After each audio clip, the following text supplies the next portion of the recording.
International Podcast Day, continuing live streaming at internationalpodcastday.com/live. We've got a great lineup of not necessarily podcasters, but podcast listeners. A couple of them are podcasters, but they want to give listener perspectives to really help guide us as podcasters and as a whole community of podcast fans and connect with us. So we've got some great content coming up. I'll introduce them in just a moment. International Podcast Day would not be possible without our fantastic sponsors. So thanks to Blueberry, a full-service podcast company. They can provide hosting, professional podcast stats, advertising opportunities, WordPress and media hosting, and more. They also make the PowerPress plugin for WordPress. Get started at blueberry.com. Also, thanks to Studio 21 Podcast Cafe, their full-service cafe and podcasting studio. Their grand opening is today, September 30th, 2017. You can learn more and find out how to visit them at studio21podcast.cafe. Thanks to The Messengers, a podcast documentary that really digs into the stories behind the podcasters who are messengers and changing the world through podcasting and the incredible change that podcasts have on people. Learn more at themessengersdoc.com and also purchase through iTunes and Amazon. Thanks to Audible, they help you find just the right podcast for you. Go to play.podible.co to learn more and get those podcast recommendations tailored to your tastes. And lastly, thanks to our bronze sponsors, the Audacity to Podcast, Modern Life Podcast Network, and Podbean. We really couldn't host this live stream and celebrate as effectively without our wonderful sponsors. Now, on to our presenters. We have several presenters talking about the listener perspective for International Podcast Day and the listener perspective of podcasts. We have Adela Mizrachi, Josh Hallmark, and Sara DaSilva, and they'll get into more detail about their story, their background, what they're here to talk about. So I'll hand it over to Adela to talk about listener perspectives, converting your audience into a community. Thank you for joining us. Thank you so much, Daniel. So we're here today. I'm here with Sara DaSilva and Josh Hallmark. Sara is the founder of Audible Feast, and Josh is the founder of many things, but 2 pods a day, Karen and Ellen letters. He'll go into his whole background, and I am the founder of Podcast Brunch Club. And why don't we just start with Josh? Why don't you go ahead and tell everybody kind of what you're doing in the podcast space, what you're doing in the listener space. Yeah, hi. Thanks for having me, International Podcast Day, and Adela for putting this together. I am the producer and host of the Karen and Ellen Letters, Our Americana, and Playlist, which are 3 different podcasts. And as a listener, I founded and curate 2 Pods a Day, which is a quarterly campaign that aims to promote 2 independent podcasts every day for a 30-day period. Great. Sara, how about you? So as Adela mentioned, I have the Audible Feast website. It's a podcast review and recommendation site. No sound? No sound? I hear you. Oh, okay. Okay, it didn't switch to my picture. Sorry. So I have a website, audiblefeast.com, and I have a newsletter, and it's just, I'm the only writer. I'm the sole contributor, and I've been doing the site for about 2 years now, and have reviewed all kinds of stuff. And I am not afraid to lend a critical ear to the many, many, many, many shows I listen to. I have subscribed to about 400. And I am Adela Mizrachi. I am the founder of Podcast Brunch Club. And Podcast Brunch Club is a listener-focused community of avid podcast listeners who meet all over the world. It's very much like Book Club, but for podcasts. So if, just swap out the books and listen to podcasts. We do it thematically, monthly. I send out my newsletter on the 1st of the month, and then people all over the world, we now have over 30 chapters on 5 continents. Groups will meet in person to talk about the listening list. So I invited Sara and Josh to join me because they each have their own sort of listener-focused community of or a project, and we wanted to just kind of give that side of the podcasting world a little bit of a voice on International Podcast Day.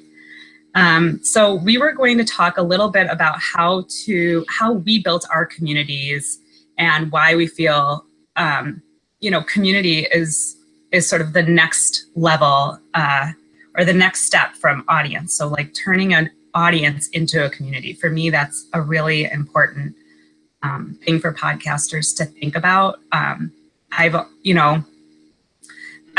feel like, when you say audience, it often means that, one person is on a stage and they're, it's a unidirectional conversation. One person is talking to many, whereas a community is not only bidirectional, it's omnidirectional. So it's not just giving your quote unquote audience the chance to speak to you, but figuring out ways that your audience can kind of speak to each other.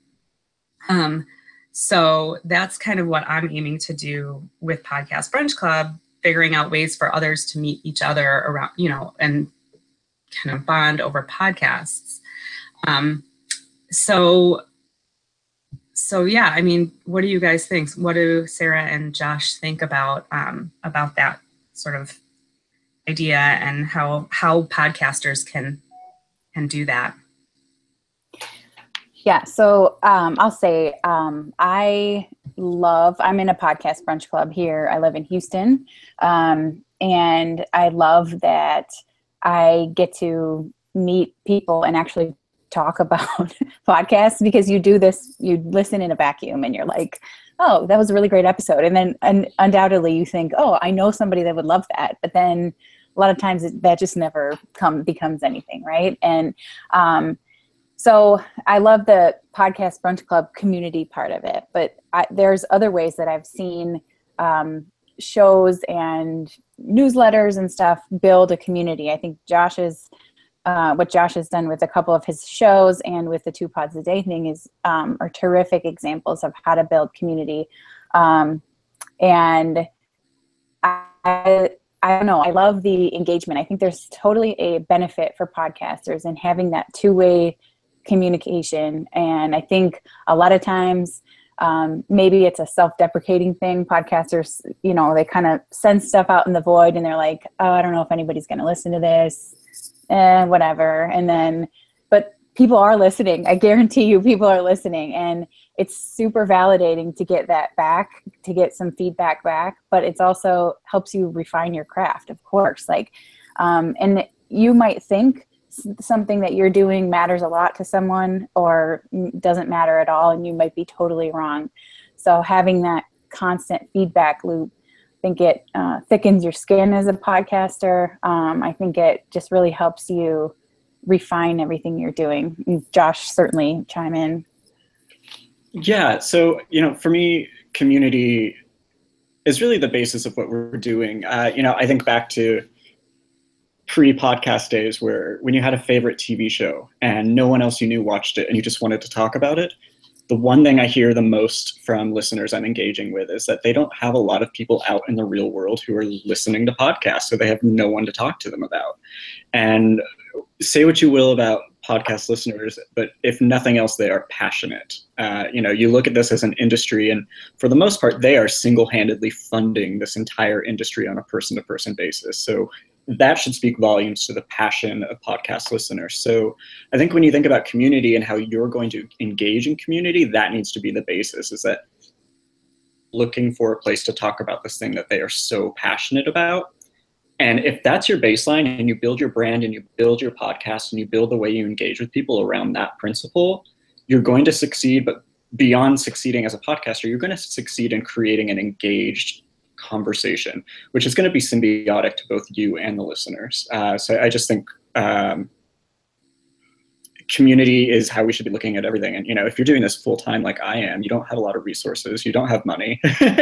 And so what you're getting out of it beyond just an audience, and an audience who is engaged, is an audience who cares enough about what you're doing that they are spreading the word. They are your PR team. They are your marketing team. They're your outreach team. So I know we'll expound upon all of this, but I just wanted to say, like, that is the baseline for what I'm here to talk about today. Yeah, I totally. I hear all the things you're saying, and I'm just like thinking of all the things that I watch you do with your community, and it makes total sense. And I feel like I see other shows maybe do one or two of the things that you might do, but I just think you have a really smart sense for multiple aspects of basically getting your community to work for you. Use that network. You never know who those people are going to tell. They might tell someone else that may turn out to be someone famous. You never know. I have been so surprised over the past couple of years at the strange connections I've made. So yeah, that's exactly right. I just wanted to say I loved what you said. So Josh, I have a question for you. I mean, you told the International Podcast Day audience a little bit about 2 pods a day. You didn't get into too much about the podcasts that you do. I know you have 3 that are live. You're working on 2. Why don't you tell everybody about that? But also, I know that a couple of them have really created community, and maybe you can speak to how that happened. Was it just sort of luck and serendipity, or, you know, how much did you have your fingers in it, you know? Yeah, it's interesting. My trajectory as a podcaster feels very deliberate, and it's not. I started about 1.5 years ago with Our Americana, which is a podcast about community, essentially at its core. Each episode takes place in a small town in America where some event has happened that has either impacted or cultivated community there. And fan of community, I hate saying this because it sounds pretentious, but in my previous life, I worked in PR and marketing. And so I understand the value of it, again, symbiotically. And I felt like in America, we're kind of at a crossroads right now. So I felt like talking about community was so important, so we could get beyond all the stuff we're seeing on TV and get back to the stuff we're seeing in our neighborhoods with the people we care about and the people we cross paths with. And so in order to kind of build more of an audience for Our Americana, I created this second podcast, which is really just rooted in found letters between 2 landlords, or 2 tenants and their landlord. And it's really ridiculous. They're hilarious, and I don't want to, spend this time promoting that show. Give it a listen. It's called The Karen and Ellen Letters. But I kind of thought that I was just putting it out into the world, and I didn't need to create any community engagement around it because I thought I would just be screaming into the void. Listeners contacted me and said, I love these letters. I need a place that I can talk to other people about them. And I kind of went back to my core principle with Our Americana, which is the importance of building community. And so I started this page, and it just blew up. And if we're talking about the importance of community, I had nothing to do with that. And that was really about listeners building this great, safe place. And that's been about 1.5 years now, or maybe, gosh, not even a year. But I spent a lot of time in there engaging with people, because to me, community is 2 things, and it is a lot of people with a common passion and a lot of people who are equals. So I think of myself as a part of the community, not a leader of the community. And I think that's one of the reasons it's so successful in there. And I engage with people, and I don't think of them as, like, I hate the word fans because I think it creates, so I just think of them as listeners and friends and community members. And when I engage, what I've found is, or that space has provided, is a safe space to talk about their feelings, a way to bridge gaps with people in their own lives, whether they're political, economical, emotional, and a place to laugh at life. And so by engaging with people and by learning that that's what's made this a successful place, I can then build that back into the brand, build that back into the way I communicate with people, build that back into the community. And, one of the biggest mistakes I see podcasters making when they're engaging is they'll create Facebook pages and they'll have a lot of rules about how people can engage in those pages. And what it does is it creates a place that doesn't feel safe. And I think it also raises a bunch of red flags, and people are looking for bad behavior. And so what I've done is just say, like, be you. And even if only 40% of the conversations they're having are about my podcast, because it's a safe place, because it's a place where they can talk about anything they want to, I know that 90% of my messaging is going to be read by them. And that is a win. So I think you brought up a really good point. I think just listening to your, like, quote unquote audience or community is really important. When somebody asks for something, it's most likely that they're just the loudest one in the bunch and other people are thinking the same thing and just haven't asked you for it. And so when people doing something, it's always really a good idea to say, you know, if you're not, you know, and some people might take that as a little bit of a dig, you know, they might be like offended, oh, you're not doing all this stuff. But really what it is an opportunity to think about what they're asking and thinking through whether, you know, whether it works. And sometimes it doesn't. I've often been asked if, you know, I'm going to start a Slack channel or whatever. And I'm like, I can't. I just know that I can't do it. I just don't have the bandwidth for it right now. But it's on my radar, you know, that if I do free up some bandwidth, that it is something that I could potentially have on my list of things to do in the future. So, I mean, I think just, Josh, like the fact that your ears were open and that somebody asked for it and so you gave it to them is, you know, is amazing.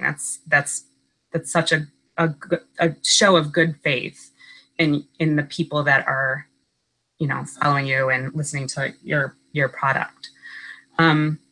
Sara, what about you? How do you feel about, like, do you think, I guess my question for both of you is, so I think Josh has done a fantastic job of building community out of a podcast, but can you think of other examples of podcasts that you feel have done a good job of building community? Yeah. So there's quite a few that I can think of. So locally here, one of my favorite shows is Between Us Girls. And they are three women who, they just talk about, you know, silly stuff, but they talk about relationships and whatever. They're just friends. They're very irreverent and funny. And they have done an awesome job of creating community with social media. They have also similar to what Josh said, kind of a no holds barred Facebook group, which, you know, not all of the people in there are listeners. So that's a little bit different. They kind of have that kind of supplemental community. So they have a big Facebook group, and it's interesting. It's not a lot of rules. And then they also have had some live shows. I think that's a terrific idea. Again, even if you think two people are going to show up, it's a chance to practice. It's a chance to get better, chance to get some different feedback. So they had their first live show several weeks ago, and then they're having another one today. So things like that are great to help you within your local community. Maybe get people to a podcast event that they may have never even heard a podcast. And a lot of people that might come to something like that, they might not be listeners. So you could have a chance to convert them into being a listener. And I also would say that another, like, silly thing I didn't think about, but when I went to the last live show there, everybody had business cards. People who had podcasts were, like, connecting with each other. So there's this other networking aspect to it too. And I got to learn about a ton of new shows that I didn't know about that were local. So that was pretty awesome. I also would say that, so there's a newish social media group for the Varmints Show. And the Varmints Show is about animals and silly things about animals, how smart they are, pop culture and animals. It's not vets or anything talking, but the two hosts are Paul Shomo and Donna Hume, and they are really funny. And they have just started a Facebook group up that is, again, it's like the topic of the show is so light that the things that people talk about are really light. We were just talking yesterday about what's your favorite animal at the zoo? Like, that's so nice. And then you sort of get to know people. Like, there's nothing heavy about it. It's just, you know, how do you get to know other people that love different things at a zoo? It's cool. So those are a couple of the ones that I am active in and I really enjoy as a listener. I've been really impressed with, and they're a relatively new podcast, Is This Adulting, which is Stephen Pappas and Chris Grimmett. And again, their show could not be any more different from, you know, any of mine, but I think they engage in similar ways, which is creating a safe space. Their show is about, you know, candid conversations about mental illness, and they're able to laugh at it. And I think again, if you go back to those principles of what I have found people are looking for in podcasts and podcast community, it's a place to laugh and a place to talk about your feelings in a candid way without feeling judged. And their community is thriving. And again, not a lot of rules. People will go in and say, hey, I'm having a crappy day today. And rather than being shamed for having a crappy day or made to feel like a burden, they have people celebrating and saying, hey, me too. Here's what we can do. Here's what will make you feel better. And while that may not be conversations about a podcast, it's creating a safe space for listeners to that podcast. And, you know, I'm going to go off on a tangent, but I think it's really important. I used to work for a retailer in PR, and they have this story called the tire story, in that they had a gentleman come to return a tire to what used to be a mechanic shop, but was now one of their retail stores. And they kind of were mystified at why this man would be returning a tire to a Nordstrom.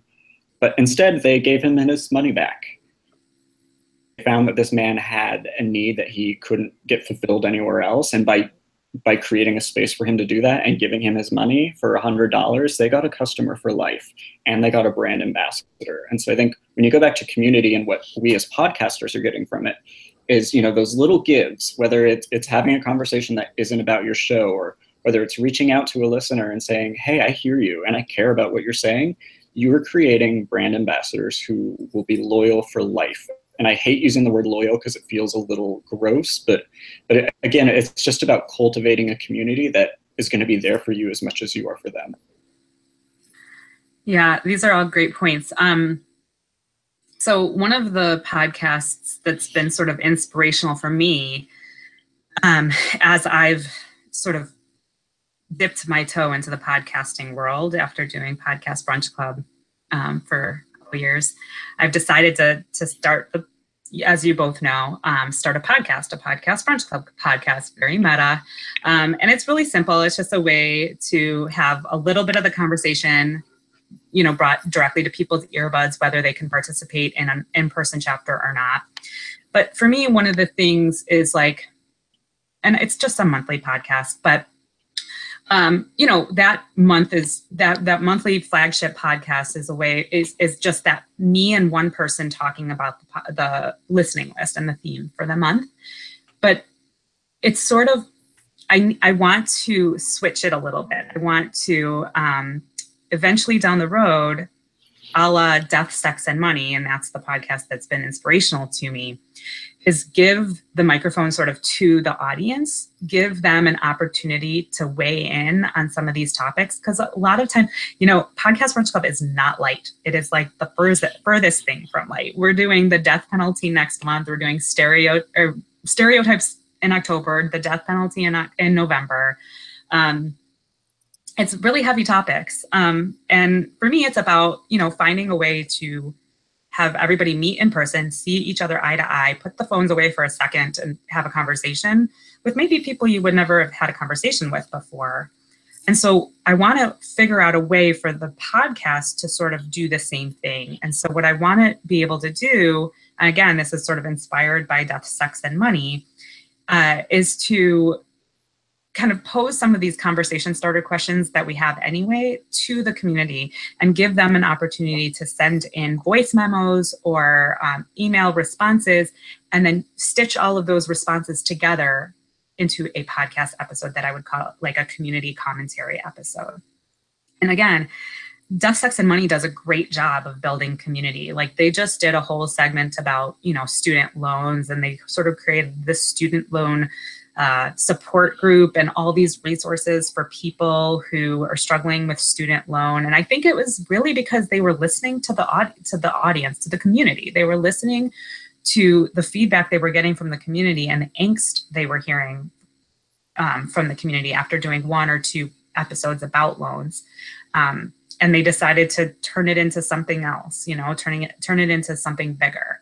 And so I think being able to see those opportunities is really, it's like a skill that I think takes a little bit of practice, but to constantly keep your ears and your mind open to these kind of maybe a little bit of a tangent, like Death, Sex, and Money isn't all about loans. It's like it's furthest thing from loans. I mean, there's money involved in loans, but they're taking a little bit of a tangent. And like, this is adulting, having a place, a safe space for people to come and say, I'm having a crappy day. I mean, that doesn't seem too much like, I hate saying this, but like off brand to that podcast, right? Like it's about being an adult. And sometimes part of being adult is having a crappy day. And that should be an okay thing to post in that group. And posting about, what's your favorite zoo animal in the Varmints Facebook group, while it's not related to, an episode or specifically, about that specific podcast, it's definitely related to the kind of overall topic. And so I think allowing people to do that is, and giving people a space to do that is really important. And I would encourage all of the podcasters out there to try and find ways, not so that you can speak to everybody or that they can speak to you, but that they can speak to each other. To me, that's the heart of a community, is that it's not, again, unidirectional or bidirectional, it's omnidirectional, and that you find ways so that people can speak to each other, maybe not even directly, but maybe through your podcast, like a la Death, Sex, and Money, where they can send in their voice memos or their comments, and then it kind of goes out to the broader community via podcast. So, any thoughts? I mean, kind of. So I occasionally have conversations with podcasters who have this if you build it, they will come mentality around social engagement, where it's, I built a Facebook page, no one's engaging, what am I supposed to do? And it's something I thought about for a long time, because again, I kind of lucked into my community engagement. I wish I could say I was responsible for it, but that is not accurate. And I think really what it is authenticity, and not just in your podcast. We throw around authenticity so much that it doesn't even feel like a word anymore. But I think it's being yourself and creating relationships, not because it's what you're supposed to do, but because that creating those relationships is going to be just as beneficial for you as it is the other person. So I think you can have the Facebook community, but if you're not in there treating the people who are part of your community as equals, it's not going to thrive. So again, I think it is going back and asking questions and endorsing community engagement amongst members of the community. But I think it's also showing that this isn't a sales tool for you, that this is actually a place that you are interested in participating in. It's a place where you are going to get information, where you are going to get fulfillment from, as opposed to just metrics. I think the dangerous thing about podcasting is you create a level of expectation through your podcast, and that is authenticity, caring, support. And when you then strategize around brand awareness and metrics and bringing an audience, then you are no longer being authentic to the brand that you have put out into the world. So I think if you want to create real engagement, you need to participate as a listener and not a creator. Very well said. I'm just checking in on the chat, and John Strong has a couple of really good questions that I want to pose to you guys. So he's asking if there's any recommended resources when it comes to community building for podcasters, and also what actionable advice do you have for podcasters wanting to create community? Anybody? Well, I'm making a note for myself because I want to, I don't know of a lot of resources, but I think this is something I could write about on my blog. So I got a good idea. Thank you, John.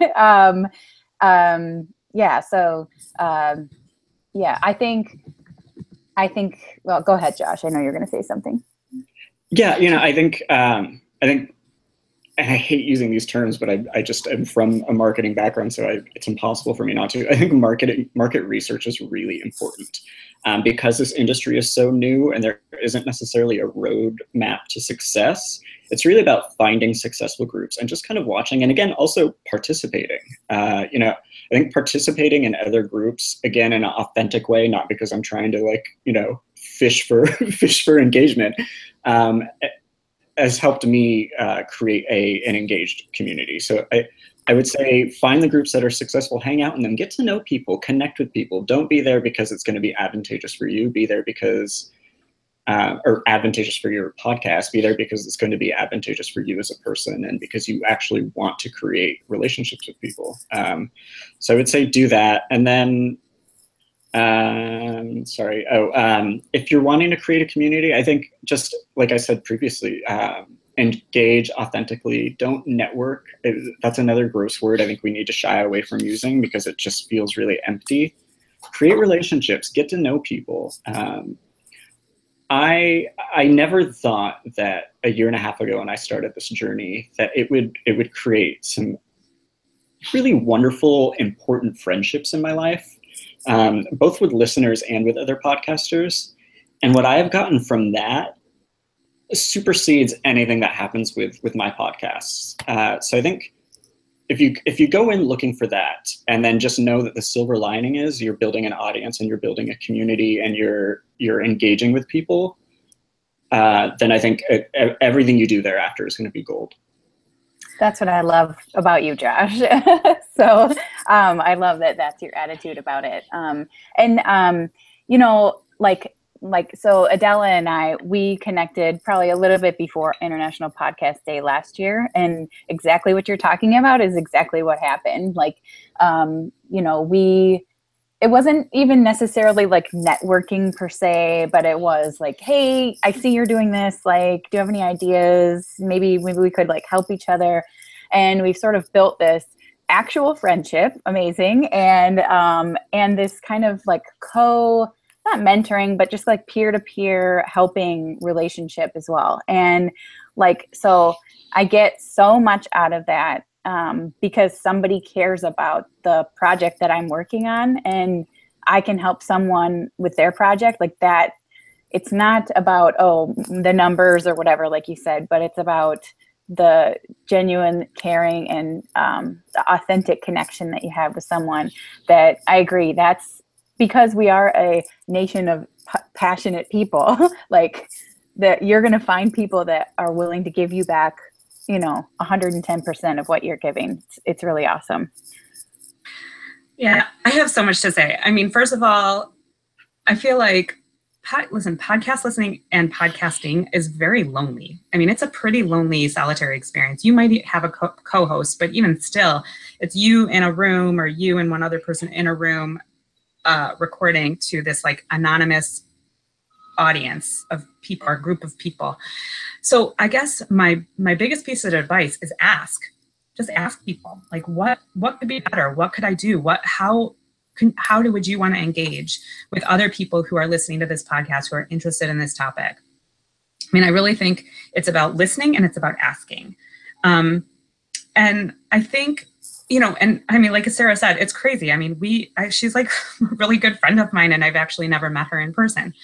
And we've created this little, mutual admiration society, and we're kind of bringing Josh into the fold. I feel like we're going to have these, these monthly, just bouncing ideas off of each other. Like each of us know enough about our projects, or about each other's projects that the people in the group can offer a fresh perspective. Because sometimes when I'm living in it so much, living in every day, the day to day, it's just like I can get burned out. I can get overwhelmed. And, Josh and Sara can be like, okay, let's take a step back. Let's see it for what it is. At the heart of what you're trying to do is you're trying to build community. So maybe you should kind of put this one thing aside and try and focus on this thing or what it is, whatever it is. So I think it's asking and listening, and it's creating a community among your own peers who know enough about what you're trying to do and and care enough about what you're trying to do that you can bounce ideas off of them and give them the same, offer them the same ability. And I will say that I think Sara mentioned this earlier. I really fell into Podcast Brunch Club. I started it with a group of friends in Chicago, and then another friend who happened to live in Geneva, Switzerland, asked if, I talked to her and she was like, I'll start a group in Geneva. And I was like, great. And then I just sort of put it out there. And in a little over a year, we now have 30 chapters on 5 continents, and they love it. The people who participated in it love it so much that I actually have gotten a woman in Bristol, in UK, who actually works for BBC4 Radio, has stepped up to produce my podcast. So she does all of my audio editing. So if you go back and listen to the Podcast Brunch Club podcast from, episode 1, 2, or 3, and then compare it to the ones that are more recent, you'll hear a huge change. And that's just, I didn't ask for help. I just got it because, you're putting something out there that people appreciate. And I think you just have to kind of be open. And she's turned it, some of the things she's done, I never would have thought of. So it's just being open and listening, and asking. Yeah, I would add on to that. Like I mentioned earlier, there's no roadmap to success. So we all have different success stories, which means everyone in this industry, whether you are writing about it or creating podcasts or curating them for a campaign, we all have our own success stories that we can offer to one another. And I think that's what's been really fruitful for me about this relationship with you two is hearing different perspectives, hearing what has worked for you, hearing what hasn't. I think there are 2 ways you can go about podcasting, which is being self-contained and thinking of other podcasters as your competition, or thinking of podcasters as a community of people who are going through what you're going through. There are Fridays where I'm like, oh my God, I haven't left the house in 5 days. And, my partner doesn't get it, but this community of podcast creators gets it. And so I think, we're not competing for time slots. Like Sara listens to 400 podcasts. That's crazy. And she is not a minority. So when you think about the people who are creating content and realize that there is a place at the table for all of you, then that's where you're going to be the most empowered, because then you can reach out to them and find out what their roadmaps have looked like. And, there to be an independent podcaster. It's, some of us are spending 40 to 100 hours a week just creating podcasts, which means that's your full-time job. So any help you can get. And again, we've been talking about communities amongst audience members, but also I think communities from podcast creators. You can't do it alone. There's a show you may have heard of, and they have this really cheesy line about surviving and the lone wolf dying. And that's how I think of content creation is when you have a team, you're going to thrive and you're going to succeed. And that doesn't need to be a team of people working on the same podcast. It just needs to be a team of people who are in the industry having the same trials and tribulations you are. Yeah, I could not agree more. I mean, I feel like also handing over the reins every so often to your group is a good idea.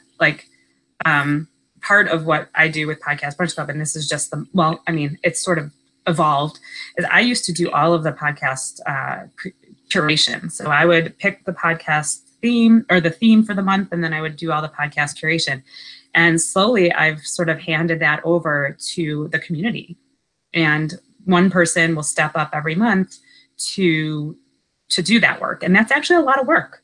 But they love it. And it's sort of sharing the burden, and they love it. They get, the satisfaction of getting to have everybody listen to what they want, they want other, to talk about. And it just eases the burden for me. So thinking of ways, and I know that Podcast Brunch Club isn't a model that everybody has, so it's a little bit unique, but maybe thinking of ways that you can hand over the reins to your community, give them a little bit of control. I think that would engage them more. Yeah, I think also, especially as podcasters or people who write or whatever, people who are super involved and passionate, you get overwhelmed. This is almost no one's full-time job.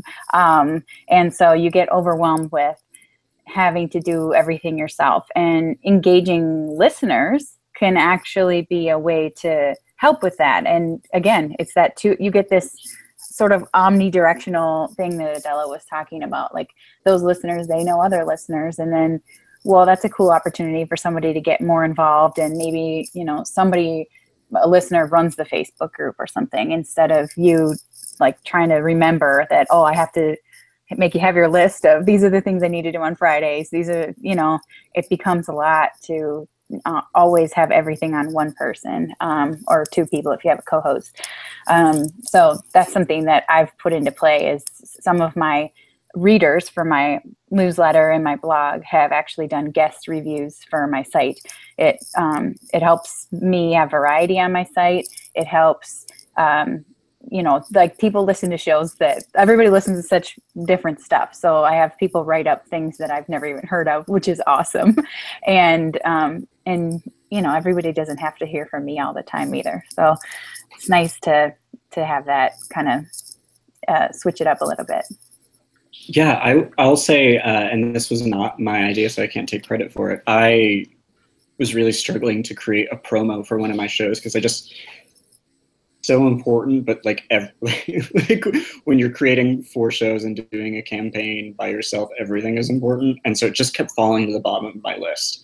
And one of the actors in Karen and Ellen said, you have this community, why don't you go to them? Because why don't you let them speak on your behalf? And so she actually rallied a bunch of the listeners together, and they created little sound bites about why they listen to Our Americana.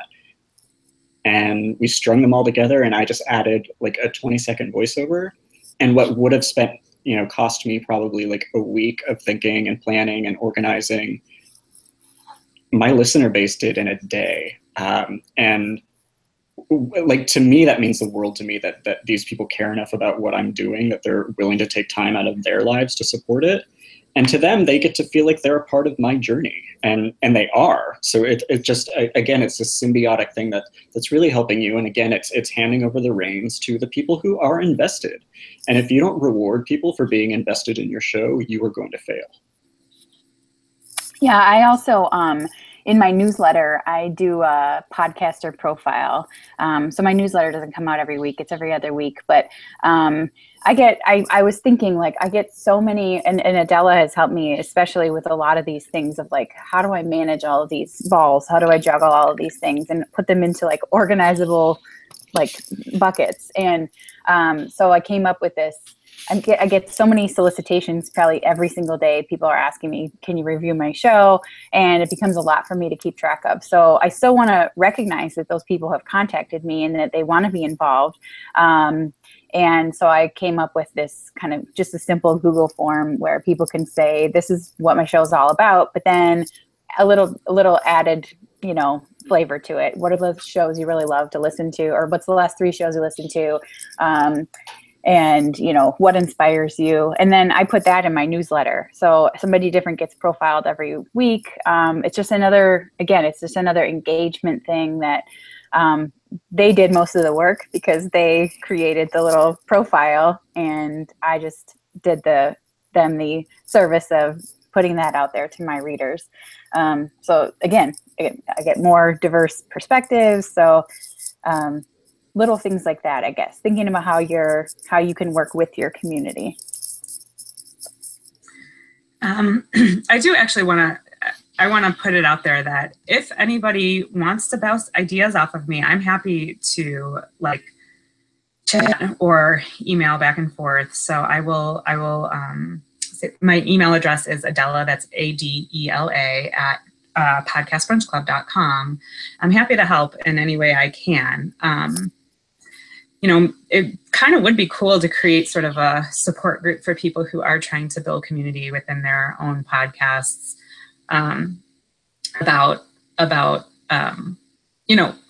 It could be across podcasts. It could be specifically focused on a podcast or a topic. But if anybody out there wants some feedback, I would be happy to brainstorm.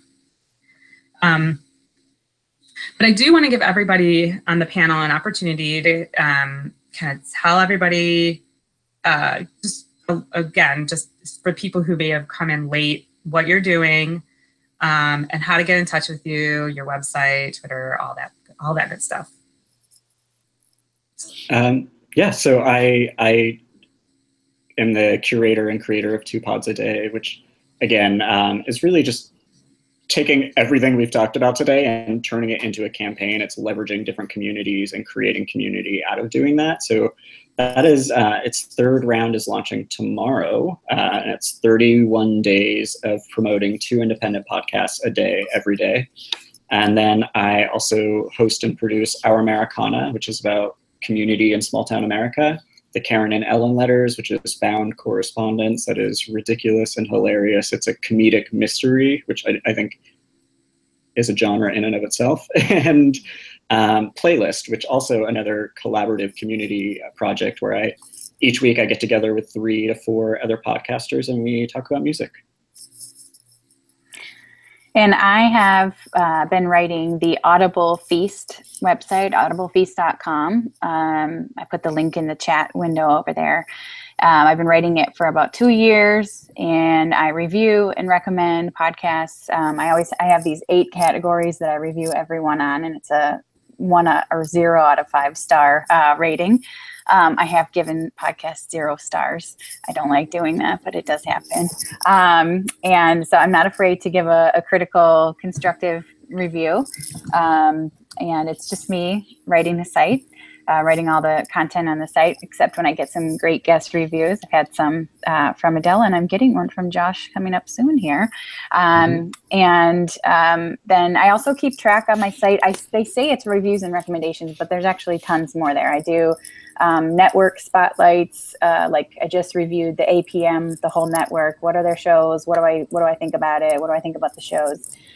Just what shows are in APM's suite of podcasts. And I have interviews. I've interviewed Eric Marcus from Making Gay History, Lauren Schiller from Inflection Point, and Madeline Barron from In the Dark. So I put those up there, and just a bunch of different things. And then I have a newsletter that goes along with that. You can find the link on the Audible Feast website. And so, yeah, that's what I've been doing. And also Sarah has like a really awesome archive index. Oh, yeah. So you can go back and look at all of the 5 stars. She separated it out by 5 star, 4 star, 3 star. And then, so if you ever just kind of want to check out a podcast, it's always a really good place to go for ideas.